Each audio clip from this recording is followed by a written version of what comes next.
To be a teenager, part of what is healthy in that is to push back against the adults, to find friction with the adults. And teenagers are going to do this one way or another.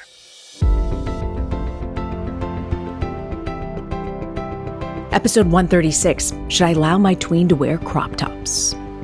So we're tackling an issue today that I am on the cusp of dealing with. What is the crop top age when you need to have the conversation with your child about that?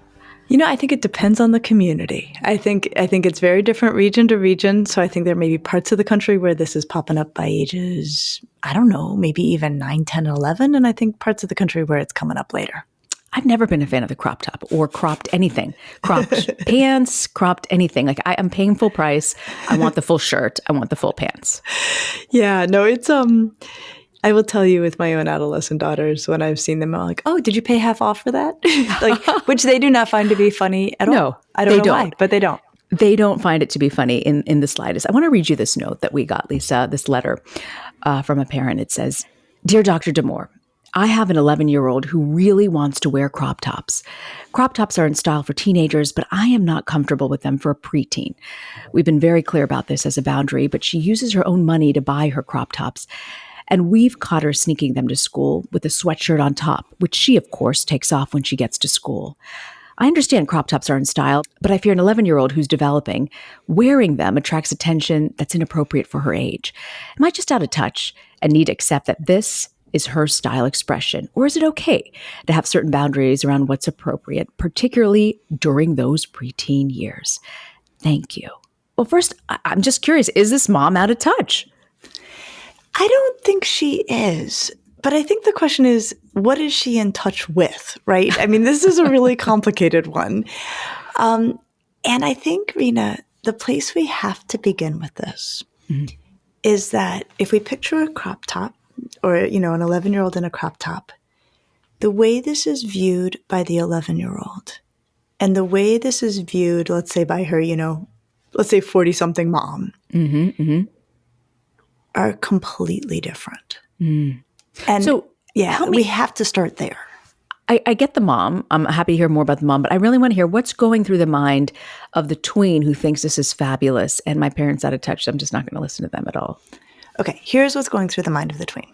Number one, lots of kids they know are wearing them, right? They're like, I'm looking at this, right? And no one's bursting into flames. The sky is not falling. I don't see what the big deal is. Number two, it matches what often they're seeing in the media, right? They're seeing imagery of often very, youngish looking girls wearing clothes like this. So they're like, what's the big deal? I'm seeing it in my real life. I'm seeing it in my digital life. And then the other thing that is so essential, 11-year-olds, 12-year-olds, 13-year-olds, 14-year-olds, 15-year-olds, I would say well into adolescence, they cannot perceive the adult sexuality piece, right? That's what the mom is referencing. I've got a developing kid. I'm worried about how this is going to come off. I understand where the mom is coming from. The tween, and I would say a lot of teenagers, they have no way to understand that concern. It's not that they're dismissing it. It's like it's a dimension that they do not yet have access to. And so when the mom or any parent is having a strong reaction of like, oh my gosh, that looks really sexy. Yes. Which of course, as adults, we understand sexuality in a particular way. We understand sexiness. We understand that kind of signaling, that, whatever you want to call it.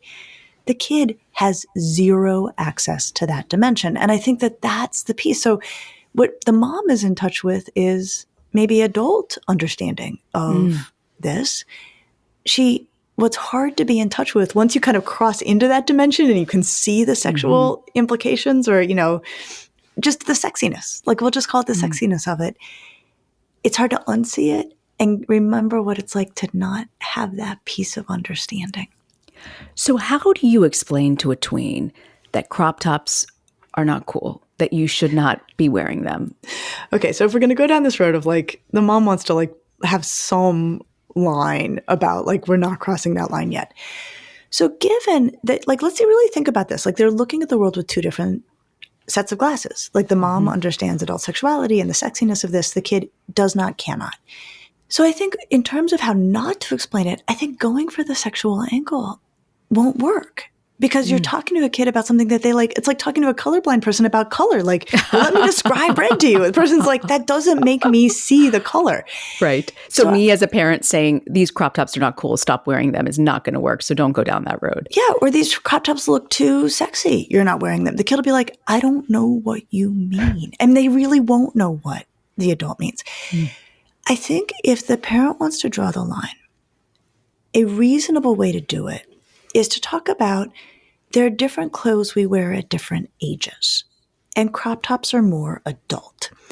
And what it reminds me of as I think through this letter, years ago I was at a wonderful talk by a psychologist named Catherine Adair, who was at Harvard for a long time and I think may still be there. And she talked about high heels, right? That we don't put little girls in 3-inch heels. But we do put little girls in those like little like kind of stack heels, you know, like if you're like dressing up for the holidays or whatever. Totally. And that over time, if you're going to move into high heels, the height changes. And so it's fine for adult women if they want to wear very high heels. But none of us, I think, feel like it's appropriate to put a very, 4-inch heel on, a 10-year-old. And it's not about exposure or anything. It's just like, it's just too adult for that child. So I think that the way I would go at it is to say, crop tops are kind of adult and you're still at 11 a kid. So I'm not saying you can never wear it. And I get it that other people are making other choices, as families always will make their own choices. But I want to table this for a couple of years. We can revisit it later. It's just too adult. So what do you do? They're on the verge, like the tween years, they feel like they're getting ready to be super independent. You're in your mind thinking you're nowhere near being super independent. They think it's cool. We want nothing to do with it. How do you set up rules on this that makes them feel like, okay, they're moving up into the grown-up category, but you can rein them in a little? So I think the reality of having rules should do that, right? So this mom, if we sort of play this out of the way we're recommending, that she says, you know what, it's just too adult. In the same way that you're not wearing 4-inch heels yet, you're not wearing crop tops yet, like end of story. So she's made a rule. Now, and we'll come to this, the kid is already pushing against the rule and is going to sneak out in the house. We'll come to the way in which the kid is going to get around the rule. But the rule, making a rule that you actually cannot even completely enforce, right? I mean, this mom's already said she'll go to school and like have a crop top under the sweatshirt that she left the house in. There's still value in the rule. And Reena, here's why. To be a teenager, part of what is healthy in that is to push back against the adults, to find friction with the adults. And teenagers are going to do this one way or another. And so what I would say to any parent of a teenager is roll up your sleeves, get ready for some friction, and even get ready for some friction around things that you may never be able to fully enforce or you may never win. The other classic is the kid's room and how the kid keeps their room, right? Like you can say your room's got to be tidy. And if you don't have a kid who's inclined in that direction, you will stay in a many-year dispute about the tidiness of the room. You won't win on any given day. You may be in ongoing disagreement about this. But my rule on this, Reena, is give teenagers the friction they are looking for on the small stuff, on their room, on the shirt style. Because in my experience, if you don't give it to them on the small stuff, they're like, okay, I'm looking for the friction. I need to know that there's a grown-up in the room. So you don't mind that my room is a disaster. You don't mind that I am blasting music. You don't mind that I'm wearing stuff that like I think other adults may not be cool with. All right, what do I need to do around here to get an adult to step in and find some friction with me? And that's often when you see kids ratcheting and ratcheting and ratcheting up the misbehavior. So long way of saying, this is not the worst fight to have with your kid, and you're going to be having a fight with your teenager if things are going exactly as we expect they will. I want to know what that list is of the small things, because in my mind, everything is a big thing. It's like, what are the small things that are okay to have friction with, that are better, put it that way, to have friction with your kid? Okay, well, do you want to know my rule for that? Yeah, tell me. Like, teenagers do all sorts of things that are annoying to adults, right? They do all sorts of things that are not our cup of tea, right? So it's their room, it's the music they listen to, it's where they dump their backpack, it's, maybe like the way they wear their makeup or the color of the nail polish they want to wear, or like even the style. Like they may just, even if it's not a question of coverage or appropriateness, like the style may not be appealing. They will start to refuse to go to church. They will use slang that we find obnoxious. They will find ways to tweak the adults. And you don't have to fight it with them about everything, right? Like it's not worth it to get into on everything, but pick a couple that really matter to you. And then if you're like, should I let it go, right? Is this one worth fighting about? One of the questions that I always have had in my own life as a mom is, will this matter when she's 30? Ooh, that's good. It's a good one. Really good. So if it's going to matter when they're 30, you should definitely have that fight. So I'm thinking about like smoking a lot of marijuana or, not taking good care of themselves in like really important ways. Yeah. And then there is the tremendous gray area of annoying to the adult, but will not matter when it's 30. And what I would say in that gray area is pick your battles. And I would say that gray area very much, crop tops fall cleanly into the category of will not matter when she's 30, what she wore, that she wore a crop top at 11, but annoying to adults. And it sounds like this is a battle this adult may be like, I'm going to pick it. The fact that this child is sneaking the crop top under her sweatshirt and then taking it off at school, you think that's a problem? Reena, I'm like beaming. I'm beaming. I am like, I'm furious. I have the biggest smile on my face. This is why I love teenagers, right?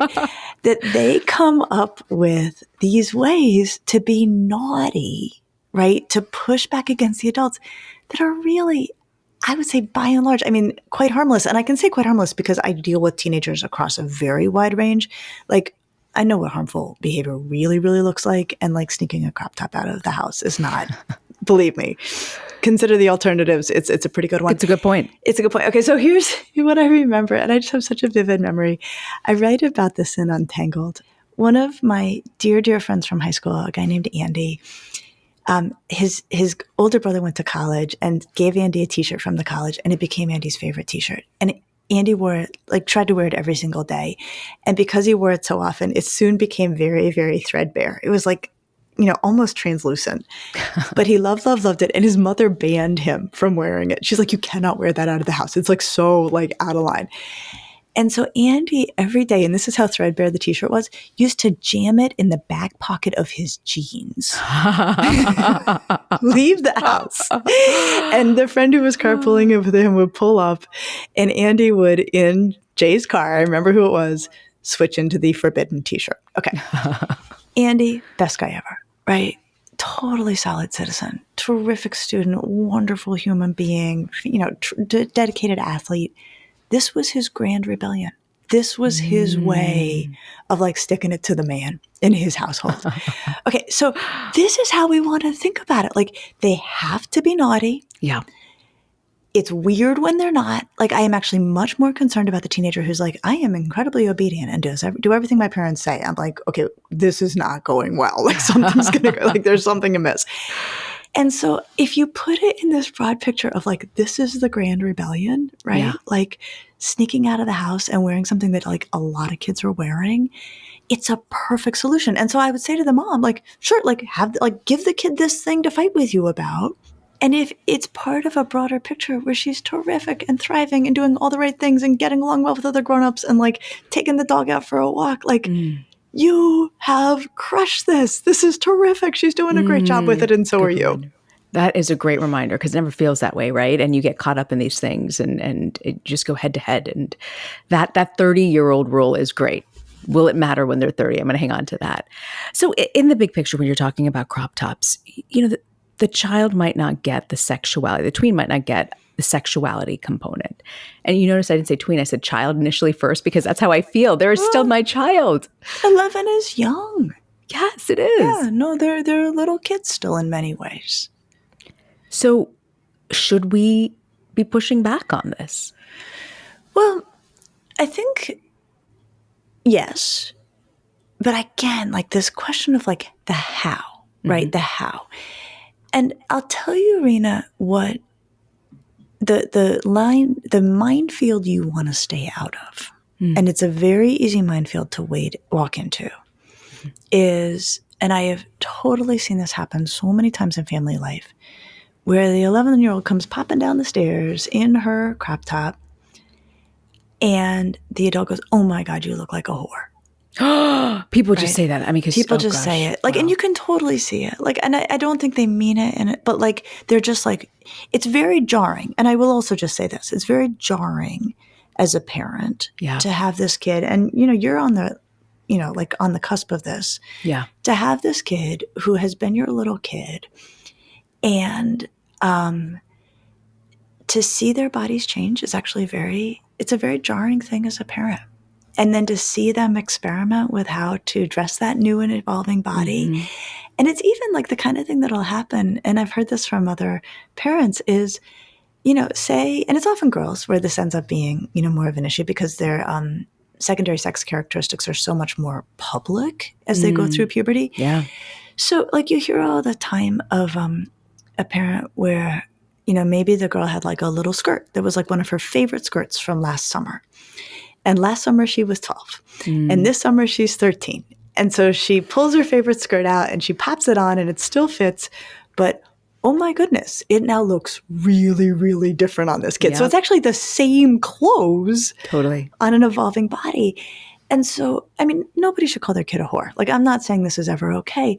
But I totally get it where the parent has this very strong reaction to seeing this sweet child of theirs now looking very sexy. I mean, just for lack of a better word, looking very sexy. And so sometimes people say things that are terribly regrettable. So number one, don't do that. Like, don't do that. Like, you can think it. Do not say it. Because again, if we go back to that idea of like this is being perceived through two different sets of glasses, the only way the kid can take that in is like, what, you think I'm a whore? Like, they have no way of understanding the perceptual piece.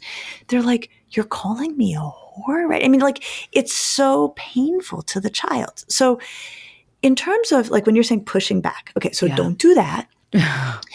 And then I would say, and this gets into very complex questions as girls get older, don't be like, it's too sexy, don't display your body in that way. Because what a lot of 13, 14, 15-year-old girls will start to say is, it's my body.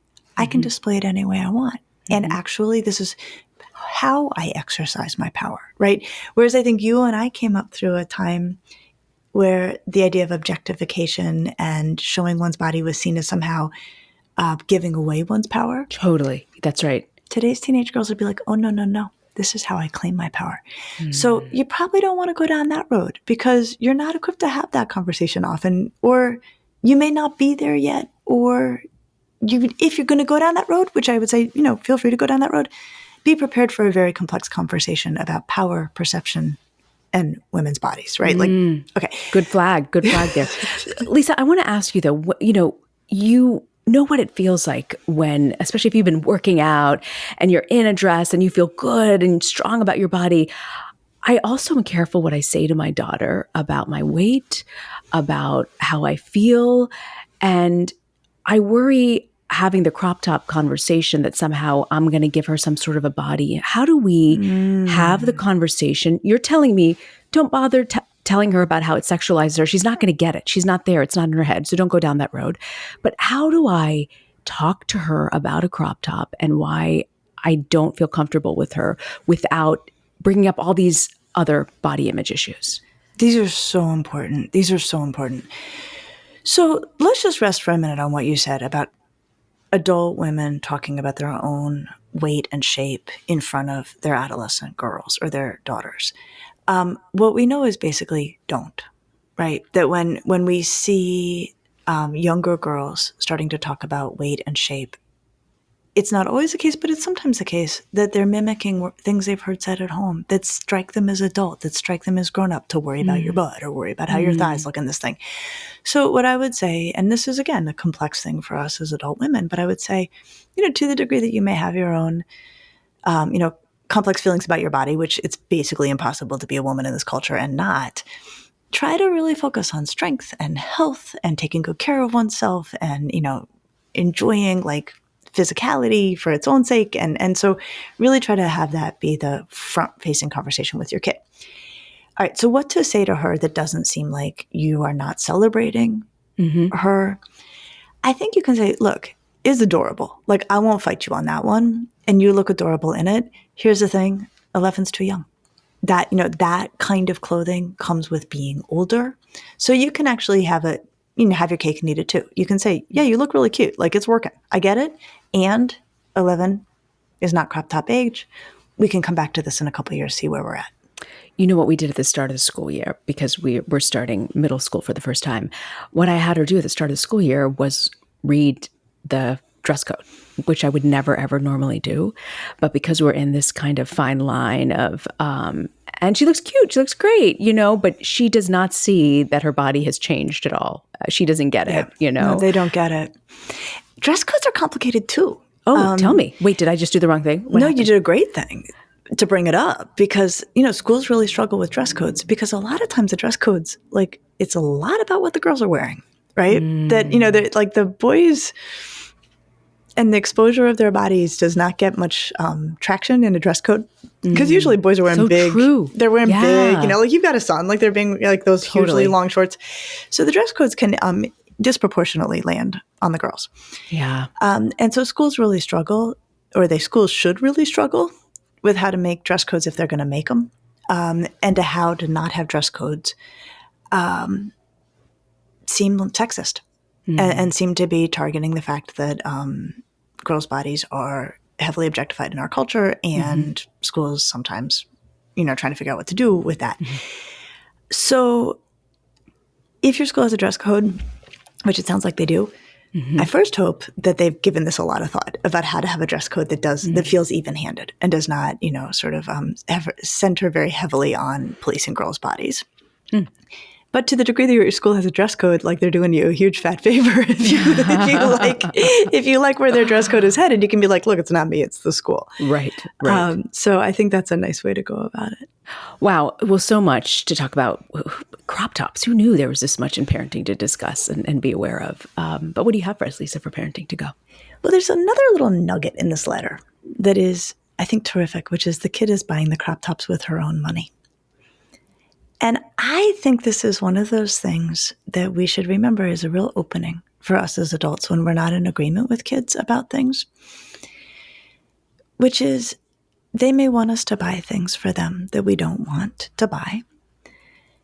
They may at times use their own money to sneak things that, again, we don't want them to own. But again, will it matter when they're 30? I want parents to have available as a conversational trapdoor that they can say to their kids, for as long as I am purchasing, you're going to have to negotiate with my wishes.